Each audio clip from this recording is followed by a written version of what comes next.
You've been paying your Tesla insurance bill every single month, watching the number come out of your account and probably assuming there's not much you can do about it. But here's something I've noticed talking to Model 3 owners. Most of them are leaving hundreds of dollars on the table every single year because of one setting they've never touched and a few hidden rules they didn't even know existed. So that's exactly what this video is about. I'm going to walk you through how Tesla Insurance actually calculates what you pay, the specific things that are silently tanking your safety score right now, and the one change that helped one owner drop their bill from $380 a month down to $53. That's not a typo. And by the end of this, you'll know exactly what to do with your own car to start seeing real savings. Let's get into it. First, you need to understand something that Tesla doesn't really advertise when you sign up. When you first enroll in Tesla Insurance, the company assigns you a safety score of 90 before you've driven a single mile under their system. It's a placeholder, a fake starting number. And the problem is, if your actual driving habits would earn you a 95 or higher, you're overpaying from day one, sometimes for an entire month, before your real score kicks in and recalibrates your rate. Most owners have no idea this is happening. They assume the system is watching them from the start and pricing them fairly. It's not. But here's where it gets more interesting, because the way your safety score is actually calculated has some rules that almost nobody talks about. The first one that catches people off guard is the hard braking threshold. Most owners assume hard braking means you slammed on the brakes to avoid hitting something, like a genuine emergency stop. The actual definition is a lot tighter than that. Tesla flags hard braking anytime your speed drops by more than 6.7 miles per hour in a single second. That's a decrease of 0.3 of backward acceleration. So a quick, firm stop at a yellow light, the kind of stop you'd make 100 times a week without thinking about it, can absolutely cross that threshold and ding your score. It doesn't have to feel hard, it just has to be fast. And that matters because hard braking is one of the 5 main factors that determine your safety score, which directly determines your monthly premium. So every time you're coming up on a light and you wait a beat too long before braking, that's potentially money leaving your pocket. But that's not even the sneakiest one. The speeding penalty has a definition that almost nobody knows about, and once you hear it, you'll probably think back to a dozen times you've already been penalized without realizing it. Everyone knows Tesla flags you for going over 85 miles per hour. That part makes sense. But excessive speeding is also defined as driving 20% faster than the vehicle directly in front of you when that vehicle is going over 25 miles per hour and is within 100 meters of you. So if you're doing 32 miles per hour behind someone going 26 on a residential street, that counts. You're not speeding by any legal definition. You're not driving recklessly, but you're getting flagged by Tesla's system. That's a residential street scenario that happens all the time, pulling out of a neighborhood, following traffic out of a parking lot, and it's silently costing people points they don't know they're losing. So you've got a hard braking threshold that's tighter than most people expect, a speeding definition that goes way beyond just highway speeds, and then there's a third factor that has absolutely nothing to do with how you drive. It's the time of day. Tesla tracks what percentage of your total driving time falls between 11 p.m. and 4 a.m. The more you drive in that window, the lower your score, regardless of whether you're driving perfectly. Late grocery run, airport pickup, getting home from a late shift, all of it counts against you. And this one never comes up in conversations about safety scores because it feels unfair. You can brake gently, never speed, drive completely safely, and still see your score drop because you happen to drive at night. That's the reality of how the system works. Now, here's where things get really important. Because if you're a heavy autopilot or FSD user, you need to pay close attention to this next part. Under the old safety score system, which was in place until very recently, time spent driving with traffic-aware cruise control, auto steer, or full self-driving engaged, did not count toward your safety score at all.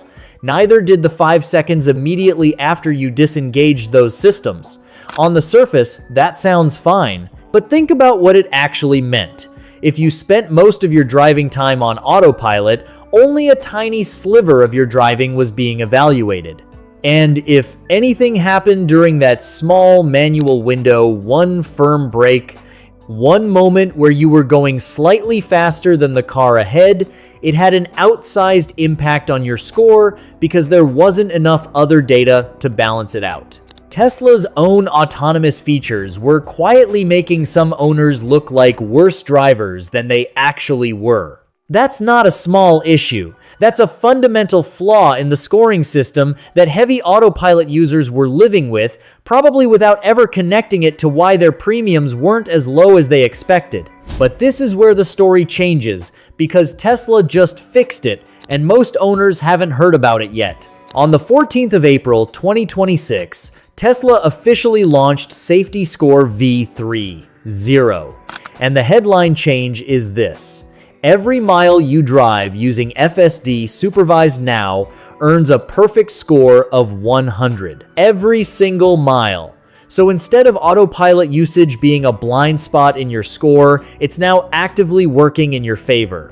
The more you use FSD, the better your score looks and the lower your premium goes. One owner in Illinois figured this out and took it seriously. He enrolled in Safety Score 3 and started driving almost exclusively with FSD Supervised. His monthly premium went from around $380 down to $53. That's $327 saved every single month, nearly $4,000 a year, from one change in how he uses a feature that was already in his car. And here's the thing: if you're in Illinois, the Safety Score 3 methodology gets applied automatically at your next policy renewal on or after the 13th of June, 2026. But if you don't know that's happening, you might not think to adjust your driving habits before that renewal hits.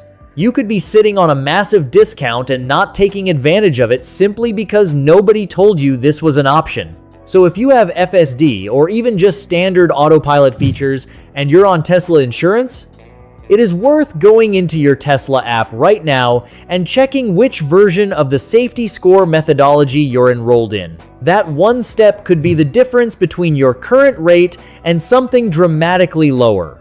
Now, before we go any further, if you're finding this useful, drop a comment below and let me know what state you're in and what your current safety score looks like. I'm genuinely curious how different the experience is across different markets, and it also helps me know what to cover next. And if you haven't subscribed yet, do that now, because I've got a follow-up video coming that goes deep on FSD settings specifically, stuff that affects both your score and your day-to-day driving experience that most people completely overlook. Okay, there's one more thing I need to tell you, and it applies to a specific group of owners in a way that's almost frustrating when you hear it. If you're in California, your safety score is completely irrelevant to what you pay. California privacy laws prohibit Tesla from using real-time driving data to determine your premiums. So Tesla is still collecting all of it. Every brake, every late-night mile, every speed comparison to the car in front of you, and your app still shows you a score. But it legally cannot affect your rate. You're being tracked, scored, and shown the number, and it means nothing for your bill.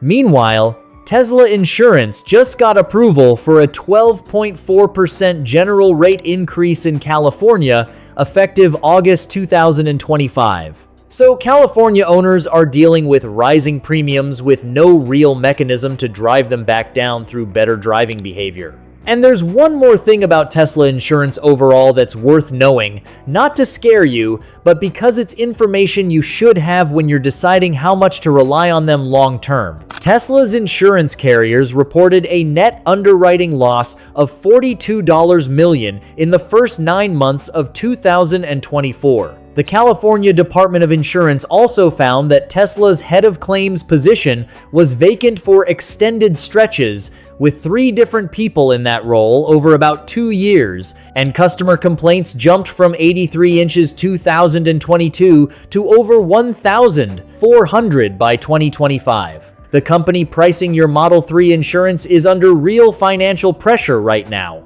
That doesn't mean you should immediately switch. The safety score savings are very real for a lot of owners, but it's something to factor in, especially if you're in a state where your score can actually move the needle on your rate. So let's pull this all together, because there's actually a lot here. Your safety score starts at a fake 90 the moment you sign up, which means if you're a careful driver, you're overpaying from day one until your real score kicks in. The hard braking threshold is tighter than most people realize, 6.7 miles per hour per second, and the speeding definition catches people on residential streets, not just highways. Late night driving between 11 p.m. and 4 a.m. silently lowers your score no matter how well you drive. And under the old system, heavy autopilot use was actually working against some owners because it reduced the amount of data being evaluated. Safety score V3. Zero changes all of that because FSD miles now earn a perfect 100. If you have FSD and you're on Tesla insurance, using it more isn't just convenient, it's now one of the most direct ways to lower your monthly bill. One owner proved that with a drop from $380 to $53 a month, that's a real number from a real policy. At the beginning of this video, you were probably paying your Tesla insurance bill without thinking too much about what's actually driving that number. Now you know exactly what's inside the formula, what's been working against you, and what one setting change can do to your rate. That's a completely different position to be in. The next step is checking your safety score version in the Tesla app, and if you have FSD, starting to use it more intentionally. That's it. That's the move. And if you want to go deeper on how FSD settings actually work in the real world, not just for insurance but for daily driving, I've got a video on that coming up next that I think you're going to find genuinely useful. Check it out, and I'll see you there.